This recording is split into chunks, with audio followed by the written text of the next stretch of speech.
Might be, but I don't think she is. No. But yeah, we got Ray here. He's a current police officer, and so what we were doing, we're just diving in a little bit about what he represents and how he views policing and like about his ethnicity. So we're just gonna go ahead and let him finish, and we can ask questions along the way. So go ahead, Ray. Sorry about the delay and everything. To pick up where I left off at, in the communities I am obviously a black male. People nowadays don't really care to ask me what I am, so I most definitely feel the brunt and the hit of everything that's been going on. Okay. So do you like? Okay, so when you go out and police, I don't know. Have you like gone out and Day. every day? So you've gone out. What precinct you work at? You Okay. can't say that. I don't think you can say that. Like you on the east side, west side? Can you say that? West side. You on the west side? West side. Okay. Yeah, it's a lot of use. Yeah, they get wicked on the west side. I'm in the second busiest. Excuse me? Second busiest. Second busiest probably that joint off Plymouth then. Yeah. All right. So do you get a lot of flack? and shit. Oh my god. Do you get a lot of flack from people? I don't know, outside of the police force, as in like when they see you, they see a black officer. Do you see anybody like kind of attack that, or you just going out daily just doing your job? Usually I go out and there's really no problem, but there have been a couple of instances where I've gone out and I'll get looked at like, what are you doing? Right. Basically, you're working for the enemy, and I'm just in there like it's my life. Right. I choose this. So yeah. So again, I mean, what's going on today is kind of it's unfortunate and sad about what police officers are doing to people. Well, I'll say on my people's behalf, specifically black people, it's unfortunate about how they handle our people. But I will say there is a need for policing. I won't say there isn't, but I feel like there needs to be more of a restructure. And I don't know how that's going to go about, how long that'll take, but it feels like, we've talked about restructuring the police for I don't know how long, but it feels like nothing is changing. That's fairly new. So that's fairly new, saying defund. We should be saying reappropriate the funds, but they saying defund. Right. For the people that never look into it, they saying reappropriate the funds. Right. So what was your relationship with police officers before you became a police officer? Like growing up, well, how did you look at the police before you became the police? Honestly, I'm originally from Bronx, New York, so growing up out there and moving to here, y'all tell them suck y'all dick. They say that in New York, like suck my dick. They say it for me one time. How you say it with the New York accent, like suck my dick. I don't got a New York accent. It goes away after being out here for so long. But coming out here, I was straight. I don't fuck with the police and all that. I didn't really care for an officer, and coming out here and looking at an officer, I would be terrified, honestly, because I didn't really have a good experience coming up and seeing police officers. I never had that experience. I did eventually down the line throughout my life have an experience with an officer that changed me completely. What was that experience?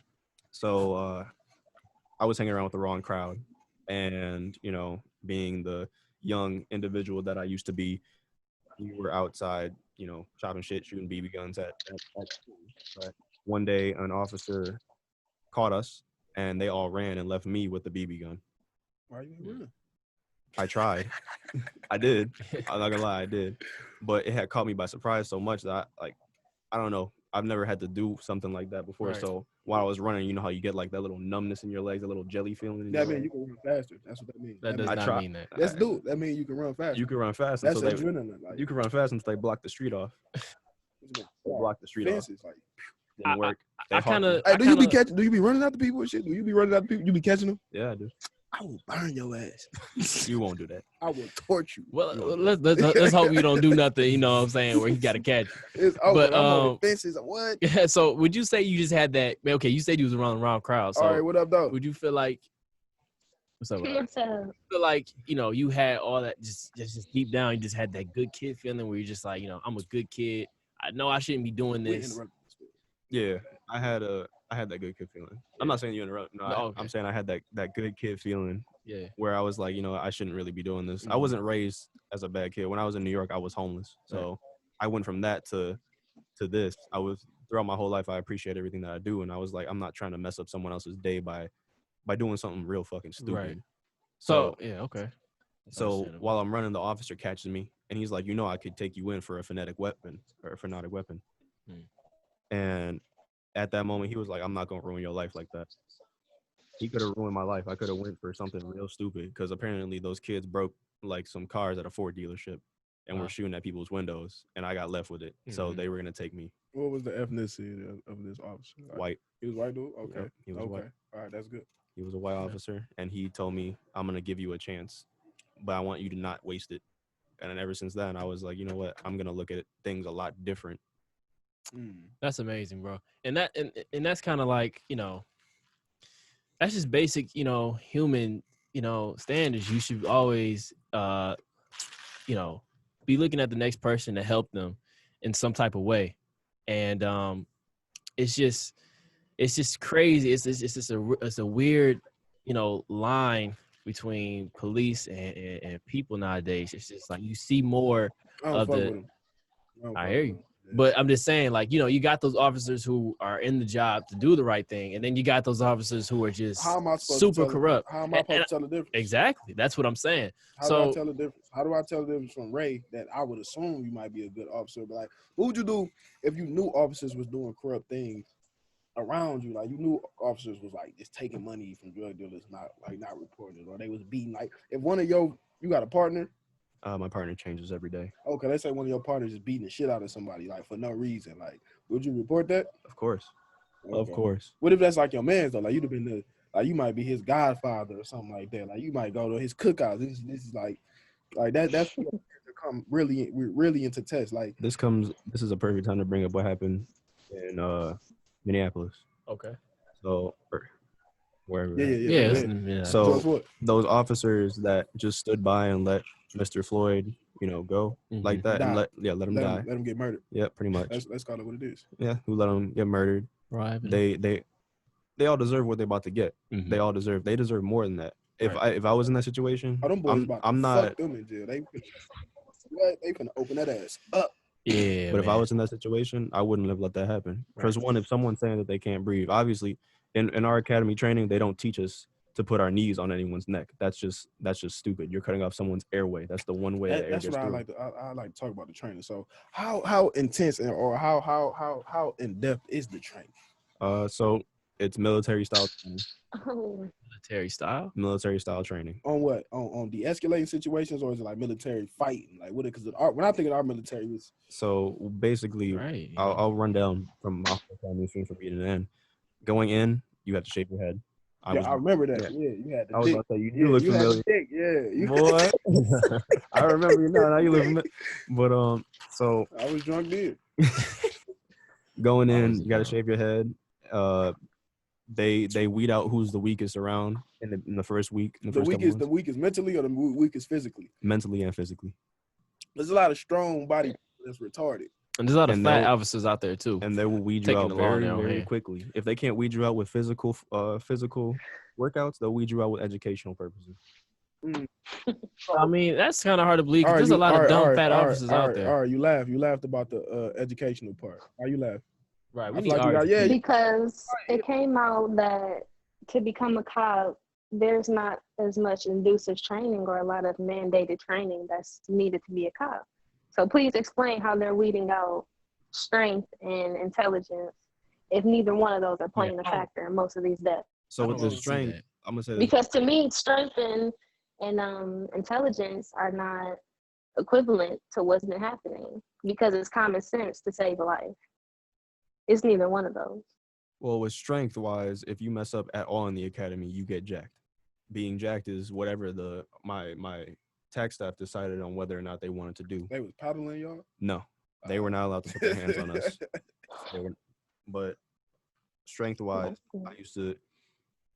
I'm talking run miles all day. If we really messed up, you doing physical workout all day. Obviously, you had to get that educational portion in, and we did go through tests. I had to read a thick book that I still keep in my car to this day. A book on what? A book on everything.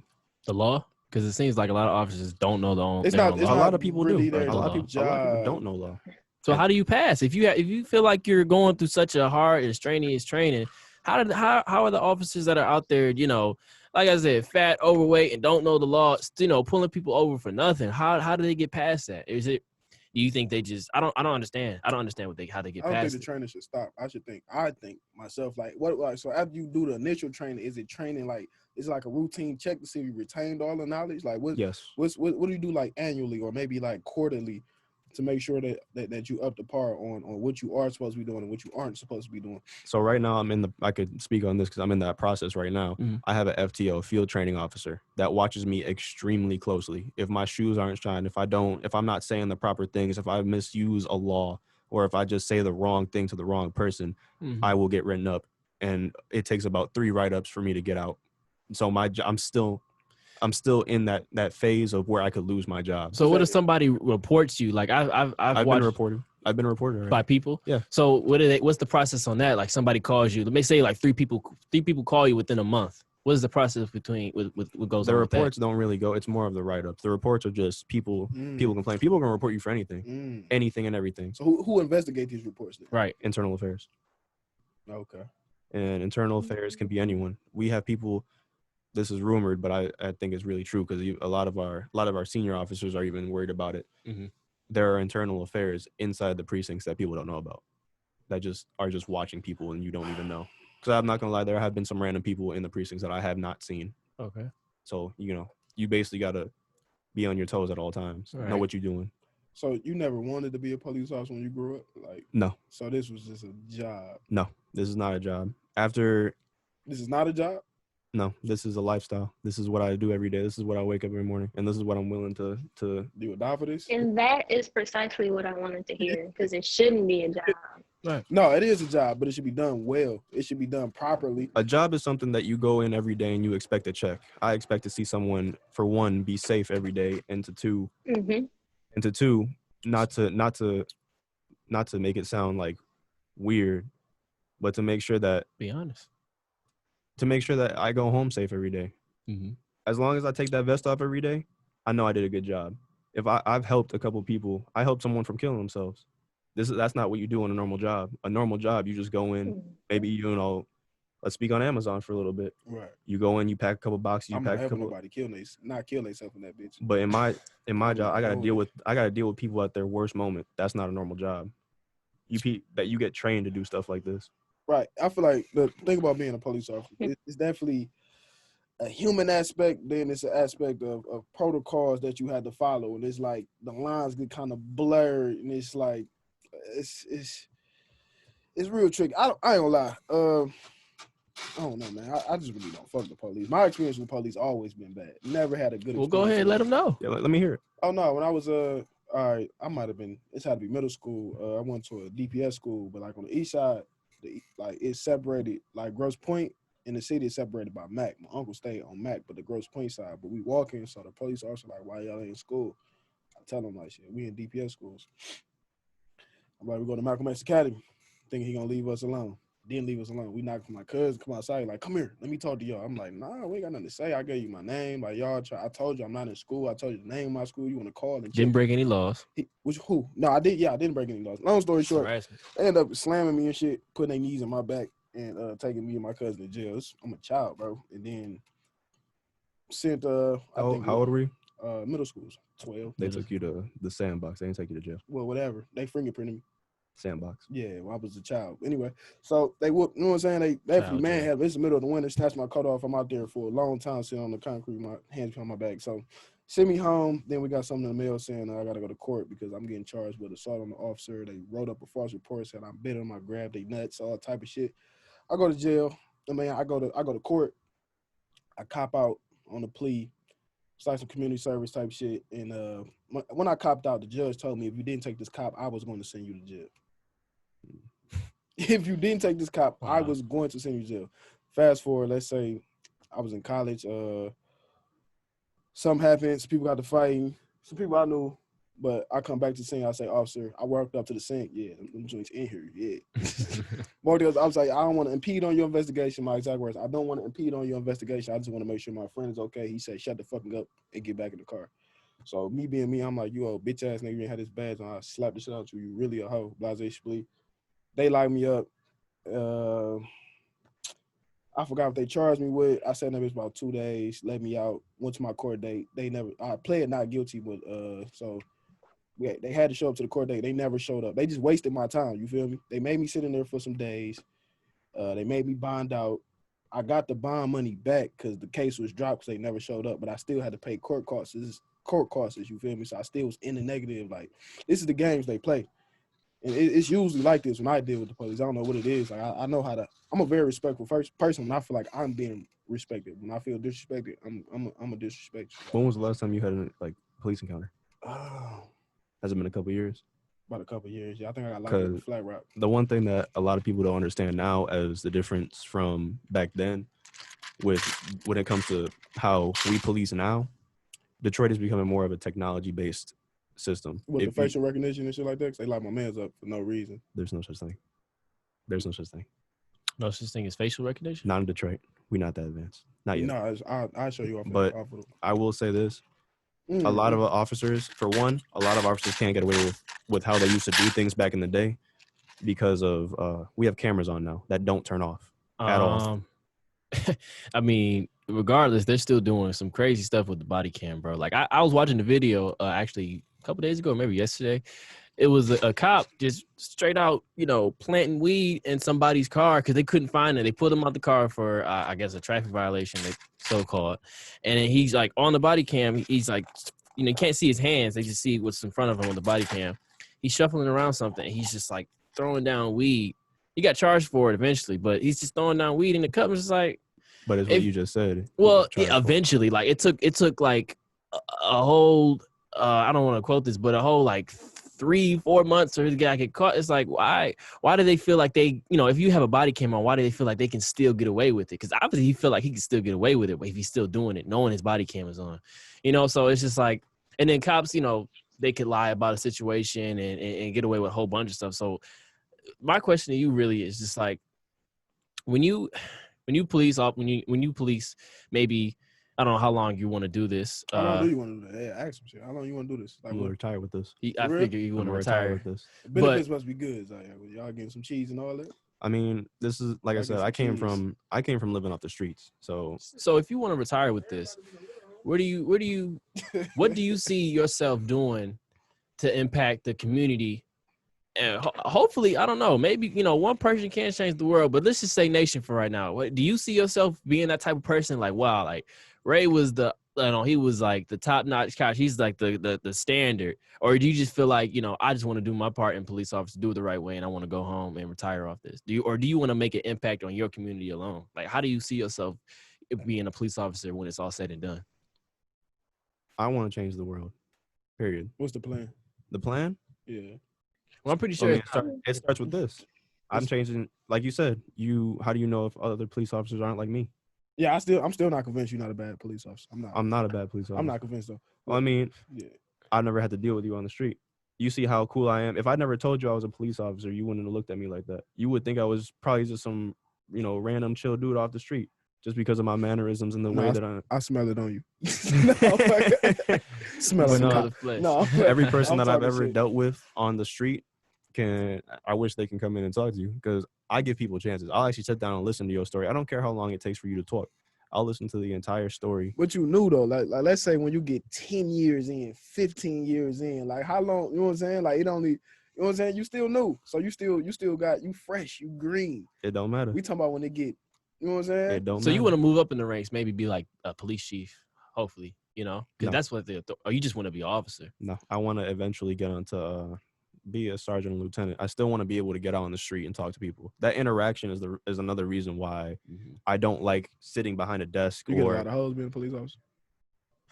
Next question. but sitting behind a desk. I mean, no, we got Queen Ari in here, man. You get a lot. She won't hear nothing. Yeah, cut all that out. But I gotta no. clean that up. It's I don't want to just I don't like sitting behind a desk or, doing the same routine every day.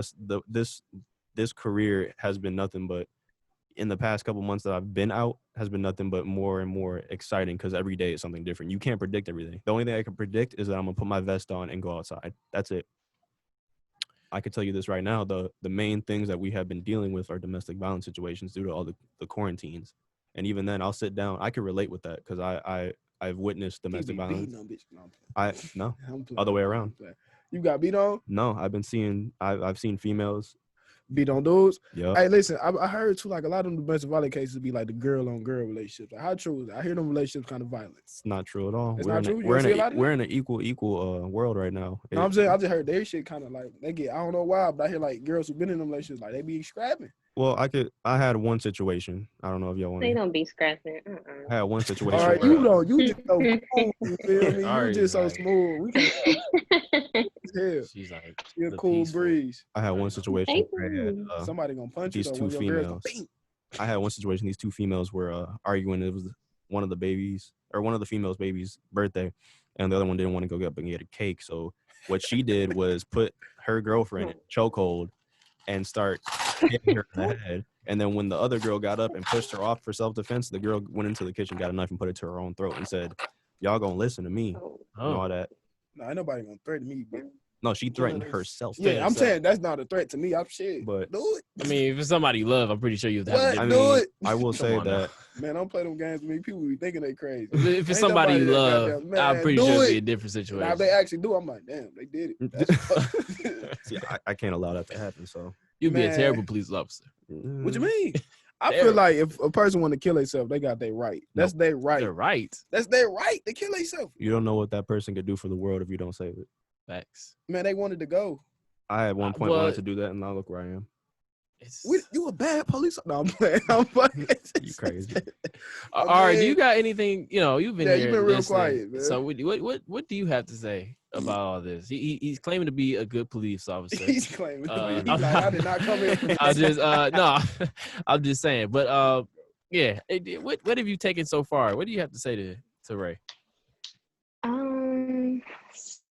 So I don't think it's necessarily towards Ray, because I don't know Ray as a person. I can't depict him when he's out patrolling and policing and doing his job. But what I do have to say is, from generation to generation, I've been kind of painted a picture about the police. Like my mom, her father told her not to date a police officer, and that's how deep it goes. It's like in certain urban communities, the cops have painted a picture on their own people that they're policing so bad. It's like people don't even want to even date them almost. And that's certain women, of course. But I got a good sense of police. They would come out to the schools. They would give us a good impression. Like, once you guys leave out of here, academies. I went to a public high school. What I was once painted of a police officer, hey, I wanted to almost be one, a female cop. Like, I love the uniform. I love that idea of going out and being somebody you can look up to rather than being an influencer or patroller. Huh? You said what? I didn't hear what you said. Okay. I don't know. It's probably something. But yeah, rubbing your nipples. What? I don't know what that's supposed to refer, but go ahead, Ari. I ain't coming for all that. This guy's. But no, like, I don't know. I look at police in a different light, but I also look at them in a bad light too. Like, I was with one of my African American male friends one day. We were in Farmington Hills. I was getting off of work. It was late at night. It was dark, and it was a cop out, and we weren't doing anything. We were just riding. He was taking me home, and he said to me, he was like, "They're gonna pull us over." And as soon as he said it, they pulled us over, and it was like, why? Why'd you guys? We're two Black kids. We're not doing anything. Why'd you guys pull us over? They claimed that his seatbelt was unbuckled, but I feel like he took his seatbelt off just because he got pulled over to get his stuff out the glove compartment. So it's like, how do we really know if he pulled us over for that? They try to look for a reason. Like you were looking for a reason. They get paid to pull people over and write them tickets. That's it like what a quota y'all have to meet for like that's illegal. That's illegal. That's illegal. But they still do it. Nope, there is no quota. You sure? I'm pretty sure. Very. I mean, like it's 100% illegal. sure. It's illegal to have be a gang within yourself. And didn't they? Wasn't there like a story where they said the LAPD was like they got busted for? I look at them as if they're gang members. LA. Like you guys are a squad. But I can't speak for any other brothers, sisters. But then again, but you should want to, change the whole. If you see yourself as a good officer, you want to do the right thing, And now I'm not saying it's up to you, but I'm just saying, like, I don't know. It should just be like, it should be more people like you. If there is more people like you, should be more people like you that just wants to change. They should come out. Exactly. They should talk. They should come out and talk about it and represent. But they're not doing it. It's how just are you like trying to connect more with the community for real? Like, what are you doing to change this narrative? Mm-hmm. Besides this, like on your everyday, like you said, you're a good officer when you do come in contact. But like, are you like doing that? Like you be hooping with the kids? Like how you it started the kids? Actually, yeah. Because we kind of like. I do go hoop with the kids. Yeah, we fucked up already because we already got our. It's hard to change people once they set in their ways. So the best bet is with the kids. So I do actually go hoop with the kids on my patrol. If we're having downtime, if we're not doing anything, it's a nice day like today, I'll actually pull over. I'll pull over my squad car and I'll get out and be like, hey man, let me see the ball real quick. That's and I'll run 21 with some kids. That's what's up. They was taking our back. That's what's up. Oh no, I'm a hooper. I'll bust your ass. Come on, Josh. You better tell him, Josh. No, he's like I'm nice. He's dark skinned Ray Allen, man. I'm nice. I'm just nice. Nice. Just sum it up, man. Who made the sunshine? Who made the rain fall and the grass grow? But no, yeah, I'll pull over. I'll chill with the kids. I remember I had a run. We had to do a well-being check on a 10-year-old boy who was being left home alone. We entered the location. He didn't have any food. I told him, wait right here. I'll be right back. Went to the store, grabbed him some snacks, grabbed him like 3 bags of snacks. I told him, all right, while we're waiting for whoever it is to come pick you up, just eat whatever you want, See, shit like stuff. All right, so even like that's what I'm saying. Being the police is difficult because in that he's 10. How old were you when you were getting left by yourself? There is no age limit. Right. So, but I could say I've been being left home since I was like at least 7. Yeah, my mom had. I was raised by a single mother, and she had to go work. So I had to stay by myself. But it wasn't the point of him being left alone. It was no food. The house was destroyed. So I was like, you know what? I can relate with this. Right. I know what he's feeling right now. Right. I'm about to go get him some snacks and get him something to eat. I grabbed him a meal straight up. I grabbed him something to chill on. That's what's up. You might be a decent officer, man. I hope I don't see you in the future shooting nobody, killing nobody and shit. If I do see it, I'm gonna be like, oh, I knew it. That's the absolute. Just out of nowhere, I knew it. That's the absolute last resort. I hope to never have to do that. If my life is put on the line, and obviously you want to go home at the end of the day. Right. If my life is in 100% danger, that will be the only time I ever draw my weapon to defend myself. But then again, there's a lot of officers who don't feel like that, which is unfortunate. And we do have those officers. I know a couple officers who don't know how to talk to people because they don't know. Tell on them. You need to tell on them. Tell on them immediately. I'm not. The good officers need to speak up. You got to tell on them. This is your character is on the line, right? I should have put some liquor in you. We would have got more of the truth. I feel like you holding back, Ray. And we got to go in a minute. But next time, put some liquor in you, and you're gonna tell the real. You're always truth. welcome back, man. If you want to come on, but like it's But just to wrap things up, I'm just gonna say, going back to when you said you go through such an intense training, a military style training, it's just kind of, when you say that, it's kind of just disheartening to hear because you still got those officers who just seem like they bypass that style. Wait. Yeah. So I feel like even with all the training that you have to endure and all those stipulations, you can't train a person to have a good heart. You can't train a person to have good intentions. That's right, but then they said they weed those people out. Exactly. You can't weed those people out. They mask themselves. Mentally, and then it comes out at the last minute. At the end of the day, it really comes down to how you were built and how your character is. I have a good heart. Mm-hmm. And I know I have a good heart. I know that at the end of the day, I don't care if you I'm gonna talk to you like how I'm talking to like you guys. I'm gonna talk to you like a friend. I don't care if you just killed somebody. I don't care if you ran someone over. I don't care if you just robbed a candy or took a candy bar from a store. I'm gonna talk to you like a human being because at the end of the day, you are a human being and I'm a human being too. that badge means nothing. I'm still just a person trying to make a difference. And if that just means I could sit there and talk to you, and that's what it is. Now we have some officers that don't see people like that, and they're being dealt with.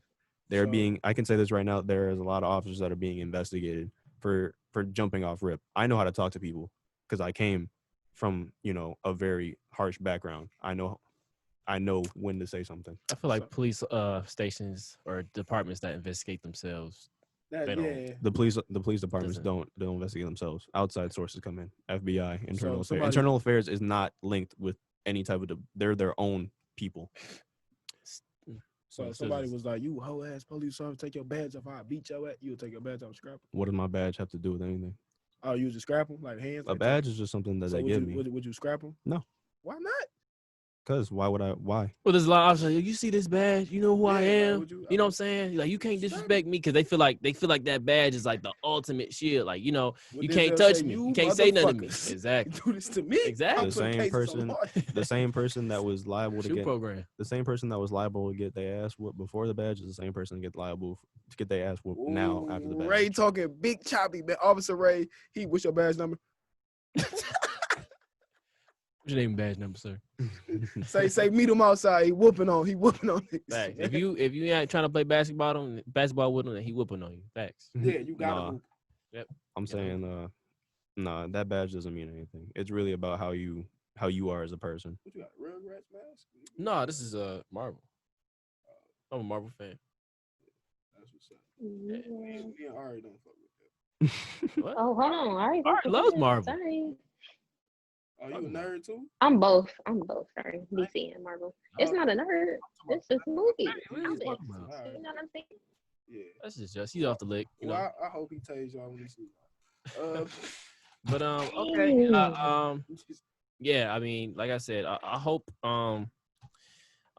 you are who you say you are, and I'm I am convinced that you are a good person. I said a good person. We're going to see him on news for tasing a pregnant lady. I don't think so, man. Come on. Give him the benefit of the doubt. Why a pregnant lady? Right. Take his dream. He's just trying to get down to like the deep stuff. Just bad, man. Right. But Ray, I appreciate you coming on here, man. Like I said, man, there's always room for you to come on some other episodes and we could get deeper and Definitely. But I appreciate you coming on here and explaining your side, and we hope to see you, sometime again. So appreciate you, man. Anytime. Thanks for having me. All right. Thanks, guys. This is the third episode of The Raw Avenue. We'll catch you guys next time.